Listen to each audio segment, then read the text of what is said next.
Bhaskar's area ఛానల్కు స్వాగతం. ముఖ్యమంత్రి యువనేస్తం నిరుద్యోగ భృతి ప్రతి నెల కూడా మనకు 1-2 తేదీలో ముఖ్యమంత్రి యువనేస్తానికి సంబంధించిన నిరుద్యోగ భృతి అనేది మన ఖాతాలోకి వచ్చేది. కానీ ఈ నెల మాత్రం 7వ తేదీ వచ్చినప్పటికి కూడా మన ఖాతాలోకి నిరుద్యోగ భృతికి సంబంధించిన అమౌంట్ అనేది ఏ ఒక్కరికి కూడా రాలేదు.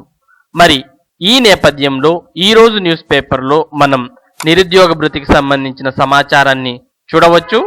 ఇది ప్రజాశక్తి న్యూస్ పేపర్లో పబ్లిష్ అయింది. ఇంకా అందని నిరుద్యోగ భృతి. ముఖ్యమంత్రి యువనేస్తం పథకం కింద అందిస్తున్న నిరుద్యోగ భృతి నిరుద్యోగులకు ఇంకా అందలేదు. ప్రతి నెల 1-2 తేదీల్లో నిరుద్యోగుల ఖాతాలో జమ అయ్యేవి. ఈ నెల 6వ తేదీ వచ్చినా ఇంతవరకు ఒకరి ఖాతాలో కూడా పడలేదు.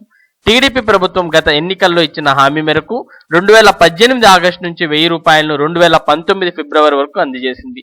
ఎన్నికలు రావడంతో దానిని 2000కు పెంచింది. ఫిబ్రవరిలో ఎమ్మెల్సీ ఎన్నికల కోడ్ ఉండడంతో ఉత్తరాంధ్ర, ఉభయ గోదావరి, కృష్ణా, గుంటూరు జిల్లాలకు ఈ పెంపు వర్తించలేదు. మిగిలిన జిల్లాల్లో పెంచిన నగదుతో పాటు చెల్లించింది. ఎమ్మెల్సీ ఎన్నికల కోడ్ తర్వాత సార్వత్రిక ఎన్నికల కోడ్ మే 27 వరకు అమల్లో ఉంది. కోడ్ వల్ల పెండింగ్ లో ఉన్న నగదును కోడ్ ముగిసిన తర్వాత జమ చేస్తామని ప్రభుత్వం తెలిపింది. అయితే ఇప్పటి వరకు ఒక్కరి ఖాతాలో కూడా నగదు జమ కాలేదు. సుమారు 5 లక్షల మంది అర్హులుగా రాష్ట్ర ప్రభుత్వం ప్రకటించింది. దీనికి సంబంధించిన సమాచారమే చూస్తే ఈ నెల ఇంకా నిరుద్యోగ భృతి జమ కాలేదు. ప్రతి నెల 1వ తేదీనే బయోమెట్రిక్ వేసిన వారికి జమ అయ్యే నిరుద్యోగ భృతి ఈ నెల ఇంతవరకు ఏ ఒక్కరికి జమ కాలేదు. మాకెలాంటి సమాచారం ఇంకా అందలేదని కస్టమర్ కేర్ ప్రతినిధుల నుండి సమాధానం వస్తుంది.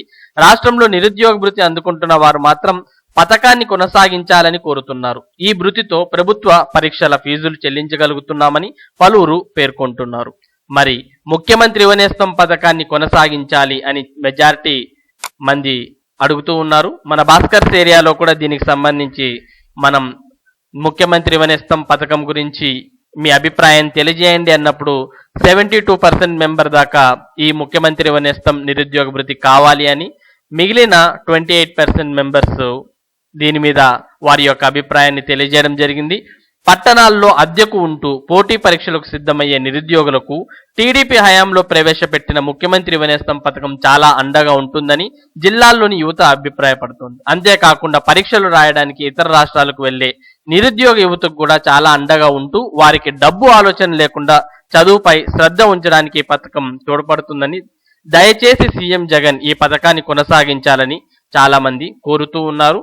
మరి ఈ నేపథ్యంలో 7వ తారీఖు వచ్చినప్పటికీ మన ఖాతాలోకి నిరుద్యోగ భృతి డబ్బులు అనేవి జమ కాలేదు.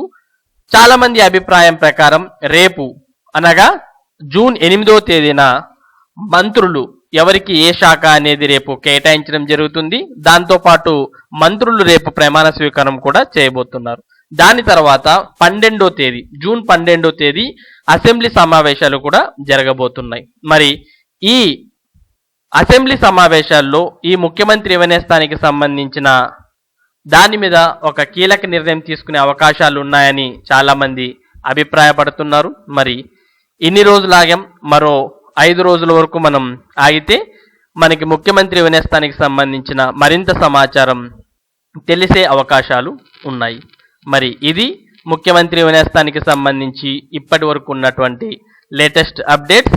మరి ఇలాంటి అప్డేట్స్ మన భాస్కర్స్ ఏరియా ఎప్పటికప్పుడు మీకు అందిస్తూ ఉంటుంది. వీటిని అందుకోవాలి అంటే మన భాస్కర్స్ ఏరియా ఛానల్కు సబ్స్క్రైబ్ అవ్వండి. Thank you for watching this video.